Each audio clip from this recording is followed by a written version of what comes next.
The future is here already. It's just not evenly distributed. Yet. Today's world teems with innovation. The nexus of hardware, software, and human ingenuity promises a revolution in possibilities. What does tomorrow look like? Witness Future Proof. Your host here, Eric Kavanagh, and what a fun show we have today, folks. A few veterans on the call. We're going to hear from the software side, from the practitioner side, and all kind of fun perspectives. We're going to talk about machine learning and how to optimize these algorithms. How do you optimize the predictive capability from your analytics solution? A lot of factors come into the equation. Obviously the data, obviously the algorithms, the compute, the ability to bring all this stuff together. But there's a lot of thinking, a lot of creativity that goes into this. And I'll quote one of my favorite developer friends, my good buddy Everin Chucker, who once said that busy is the enemy of creative.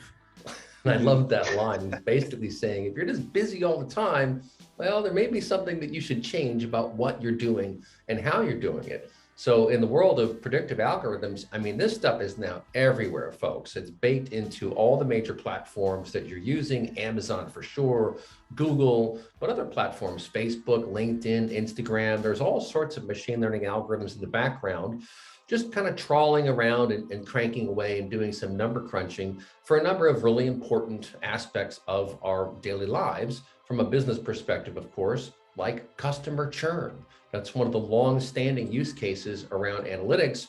What is the behavior pattern of someone who is about to say bye to AT&T or Verizon, for example, those telcos worry all day long about customer churn, and they're constantly trying to track behavior of their customers to figure out when someone will churn.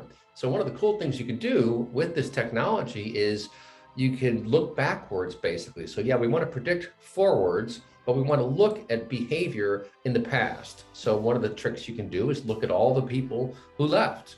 Those are the people who churned. Well, let's find some patterns of behavior amongst those people. Like, for example, they had a few dropped calls, or they had some surprise expenses on their bill, some line items they didn't expect. Various things of that nature. That's a problem. So they're going to be upset about that. And what you could do is identify these patterns, and then going forward, build models to watch for them, and then insert some action to say, uh-oh, looks like Bob is going to leave. So let's throw him an offer. Let's give him a discount. Let's do something to build that trust back and get them on our side. So customer churn is one. Fraud detection. We'll hear about fraud detection today on the show as well. That's a huge one. Look at all the hacks these days. The bad guys are everywhere. It's kind of amazing how much traction they get. You have to be careful what you click on in your emails these days, because there are all these phishing attempts. So that's another big one. Next best offer is one of the more common ones we hear about. What will this person also want to buy? So point is, there's lots of different ways you can do this. Our guests on the show today are going to tell us about that. And so let's go ahead and dive right in. We have Kathleen Maley, a Chief Analytics Officer and VP of Analytics over at Experian. We'll talk to Tim Wyatt from Lookout and also David Sweener from Alteryx. But first, Kathleen, tell us a bit about yourself and what you do in the analytics space, and maybe some lessons that you've learned about optimizing predictive capabilities. Yeah, sure. So I started as a risk modeler. That was my job, was to predict the risk of credit applicants and credit customers. And I was doing that in 2007 and 2008. So that was a really exciting time to learn how to do that business. If anybody remembers the crash. My background is actually statistics. I have a master's degree in applied statistics.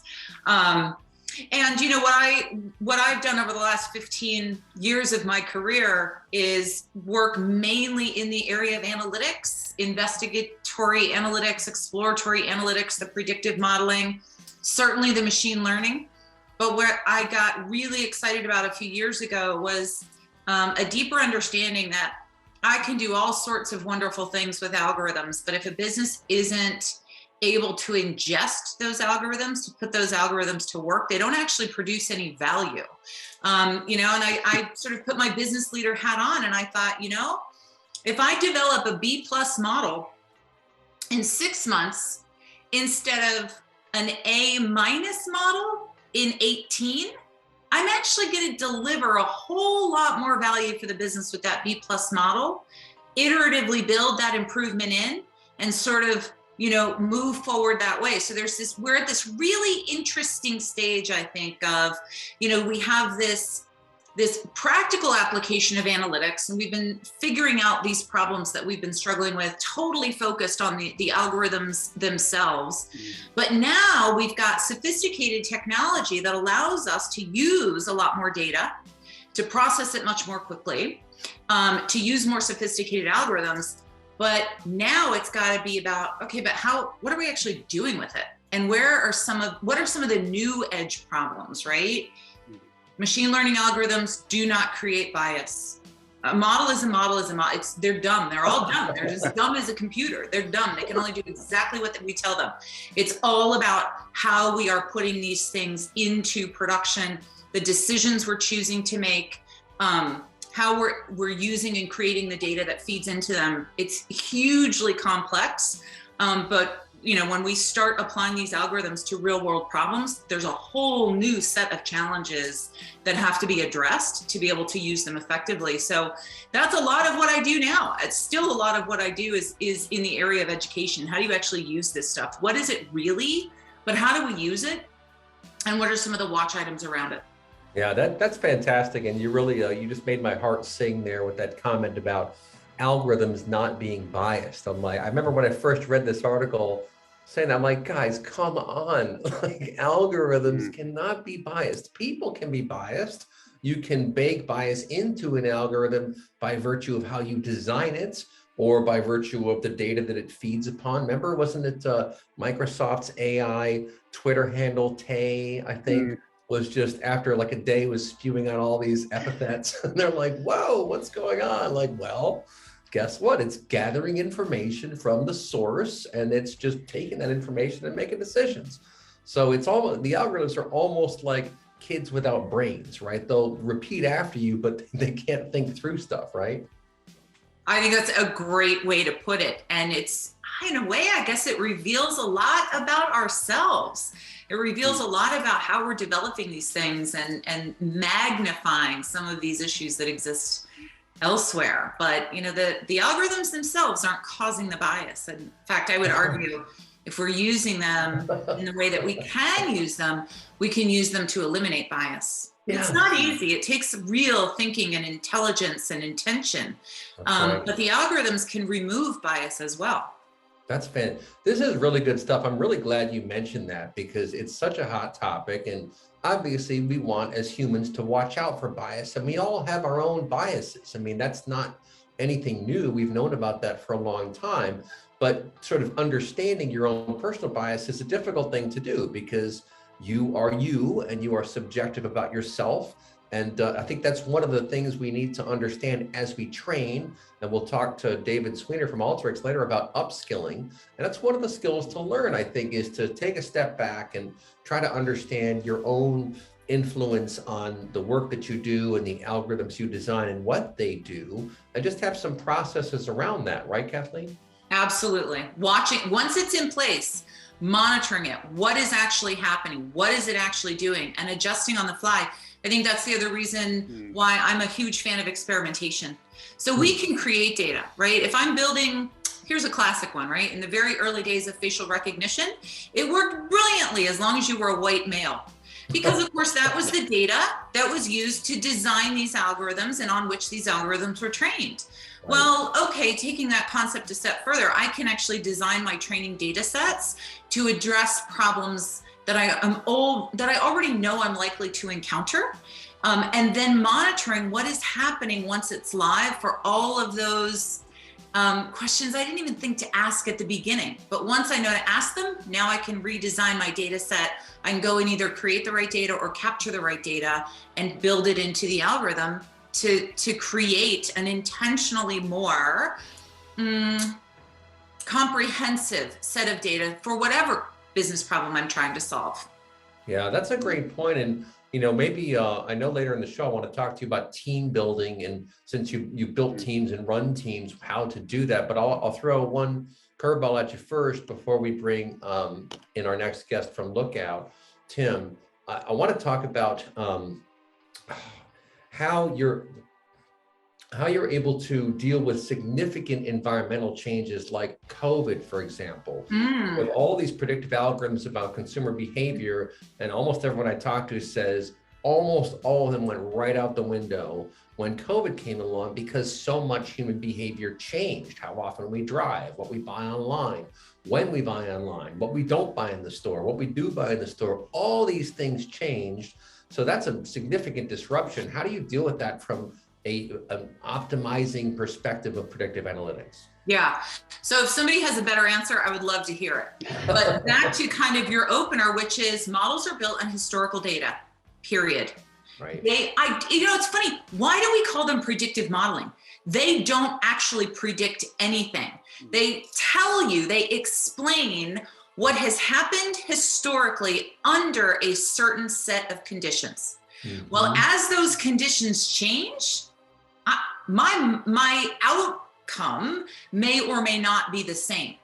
And so it's really hard to sort of forecast out, right? You can't actually tell the future, but I think this is where newer technologies are so valuable. In the old days, it would take months to build a model, usually a very traditional approach. The time it took just to process data was so long. I literally could not run optimization problems because I didn't have the compute power to run that many different scenarios, right? So if I wanted to optimize a decision, I maybe could do that once a month. That is no longer the case. We can process huge amounts of data very, very quickly. It introduces a new set of challenges. How do I make sure that that is a controlled system? It can no longer be human dependent. I have to have an automated mechanism with control points that allow me to review what is happening. The other thing I'll say is, and this is a huge, huge learning for me, and one of the best ideas I've ever had in my career. I don't think I'll ever have another one. Honestly, this was right around 2015, 2016. I was working on deposits pricing. Well, deposit rates had been very, very flat and near zero for 10 years. And we were trying to build price elasticity models. Now, if you know anything about data, you know that you are not going to be able to design a good model if you have flat data. You need the variability. And so the question was, what do we do? Well, we said, let's take a more econometrician's approach. Let's think like econometricians. What is the data we think is going to matter? Let's construct an equation that incorporates all of these variables.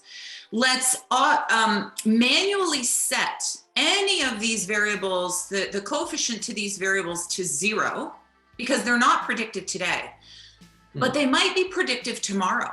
And so every week, every month, I can run new data through my equation. If these new coefficients, right, become non-zero, then I can decide, is now the time to introduce that variable or not. No recoding, no taking it through legal risk and compliance. The equation is there, the mechanism is there.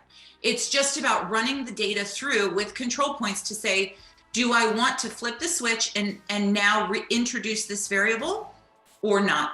Wow. And it was a way where we could just very, very rapidly, as rates began to rise, that was essential, because the minute rates began to rise, my model would be irrelevant. Wow. That's very clever. Let me just explain that to our audience. So basically, Kathleen realized, look, we don't want to have to recast the formula. So we'll create the formula with lots of null values in it. And then as something changes in the market and some particular factor or facet becomes significant, we just start populating that value. So so you don't have to rewrite it. You just have to enter some new information. That's really, really cool. We only got a few minutes left in the first segment. Let me bring Tim Wyatt in from Lookout to kind of comment on that. Tim, you've been in this industry for a while, and obviously you focus on fraud. You were telling us before the show, but that strikes me as a very clever solution, a very elegant solution to a very complex world. What do you think? I mean, I think my expertise are in a very, very different set of applications from that. I certainly think that intuitively, if you have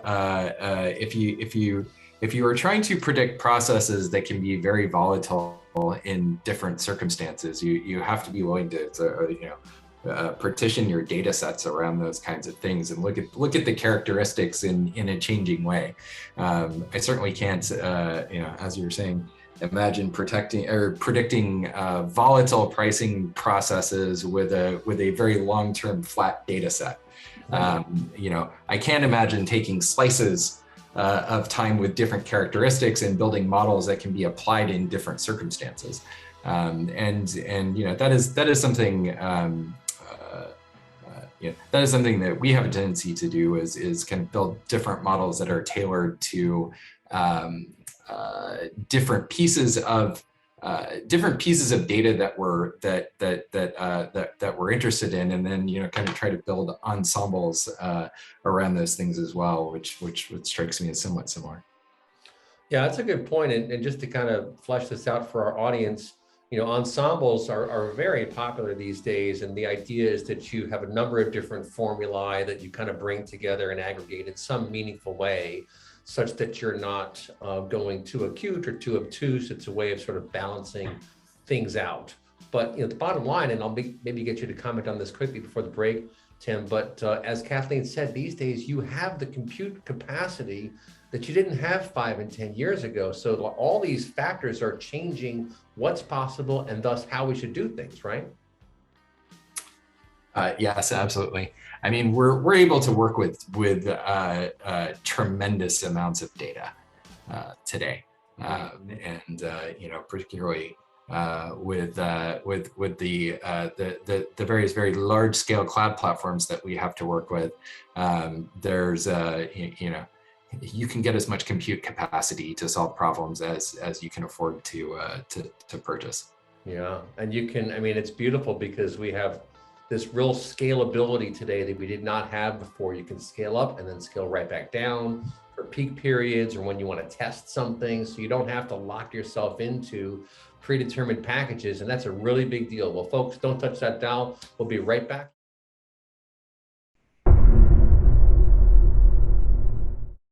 We got an all-star cast for you today. Kathleen Manley from Experian, but also she's got her own outfit that she runs. We've got Tim Wyatt from Lookout and David Sweener up next in a minute from Alteryx. I'll come back to Tim Wyatt to tell us a bit about his experiences. And Tim, I know you focused on fraud protection and on really preparing data sets. That's one of these huge issues that is very challenging to sort out and to get good at. And I'm guessing the deal is you're always hopefully getting better at it, but you can never perfect something like that. What do you think, Tim? Sure. Yeah, I mean, our goal is to build data sets that are, our primary goal is really to protect our users. And one of the most important things that we do in order to do that is we hunt for threats. We hunt for threats in software that people are running. We hunt for threats in content on the open internet. And these are very large, these are very large piles of data. They're very large haystacks to try to go hunt through, right? Yeah, right. The research teams that do this kind of work, I don't think that you will find a security organization out there that thinks that they actually have enough threat analysts to hunt through the piles of things that could be possibly targeting their users and find everything. It's a very difficult problem to solve. So, the approach that we've taken to doing that is trying to build data sets that we believe will be predictive of, or that will put the right information on the table for us to go through, and then try to apply analytics and machine learning to help us sift through those data sets. It's very, very much a tool built to assist human analysts in hunting for things, built to assist automation processes for detection purposes.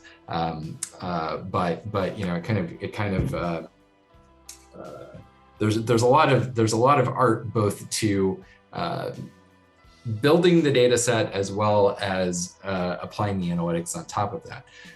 And then, kind of similar to what Kathleen was talking about, if you, there's an awful lot of stuff that has to go into how you actually apply that. I think one of the things that I see a lot, just in terms of kind of the public-facing conversation, there's a lot of organizations that are talking about all the research that they are doing into machine learning, and less about how they are actually applying it and all of the processes that you wrap around that. And I think you can very easily spend a lot of time doing research and building models that you don't actually put into practice if you're not willing to put the time and the energy behind things like ML ops, which we were talking about before, in order to kind of automate and build regularity to the processes of providing feedback loops and refining models, but then also building like real software systems that are putting things into practice. Yeah, that's good stuff. And the beauty of having an environment where you capture all that information is that you can go back and figure out, hey, look, it turns out that Susie is really good at identifying problem areas in the data sets, right? As long as you capture everything, you can go back and keep an open mind and optimize over time, because you will get good at things, and different personalities are good at different tasks. This is something I've learned a long time ago. And let's bring in David Sweener from Alteryx. And David, this is great because I get to quote one of the most clever people I met in this industry, Maureen Clary. Years ago, you may have met her. She used to run Connect, the Knowledge Network. And she made this really good point to me. I listened to her give a presentation. She said, and this is probably 12, 14 years ago. It's actually before DM radio. It must be 15 years ago. She made this really good point. She said, in the United States, we tend to focus training around areas where people are not very good. So if someone's not good at math, we'll send you to math class. If someone's not good at communication, we'll send you to communication class. And her point was, don't do that. No, focus on your strengths, figure out what someone is good at, and then help them get better at that, and just make sure their job is focused around that, which I thought was really interesting, because the other old model is, let's make everyone the same. If someone's bad at math, let's really just break the bank to get them good at math, and they just don't like math. But what do you think about that in the context of this conversation, David, and the context of upskilling? Well, it's interesting that you bring that up. I had a psychology professor that said the same thing. He said that essentially, if you think of a person like a rubber band, you can only stretch them so far. So let them focus on their strength, because if you want them to focus on math and they don't like it, it's going to break eventually. Well, they have to have some basic knowledge of that. But I think, upskilling is a huge topic in the analytics space. And so just a bit about my background. I started out in high-tech manufacturing, so semiconductors. And for people who don't know what they are, it's a 300 millimeter disc where I was, like a record. I might be aging myself, about that size. And this takes 6 to 9 months to build these things, right? So it takes quite a long time and go through 1,200 different process steps. And if you think about the data that emanates off this, there's image data, there's categorical data, there's process data, measurement data, and their disk. So you can get spatial patterns when you test these. So you can, and these really indicate specific different kinds of failure modes and equipment that might be causing these. So I was in a factory, right? And so I'd walk and say, hey, how do you solve this specific problem? And this group of people, the characterization engineer, said, hey, we solve this way. And then I would walk over to the test area. It's like a 20-minute walk across the campus. How do you solve the problem? This group solved the same problem a very different way. Then I would go walk over to the quality group, and I said, well, how do you solve the same problem? Well, they solved it a very, very different way. And so, what I thought there, it really got me thinking is, how many times do we need to reinvent the wheel? There was no sharing of best practices or anything like that. There was no central repository of analytic algorithms, models, dashboards, reports, data connections, anything. And, I read a recent stat that said, 93% of projects fail, not because of technology, but it's because of people and process issues. So, earlier it was brought up that, we have teams of domain experts, and really there's two approaches that I've seen companies adopt, right? There's the big bang data science team, and they're going to work on some of these really high value problems that organizations have.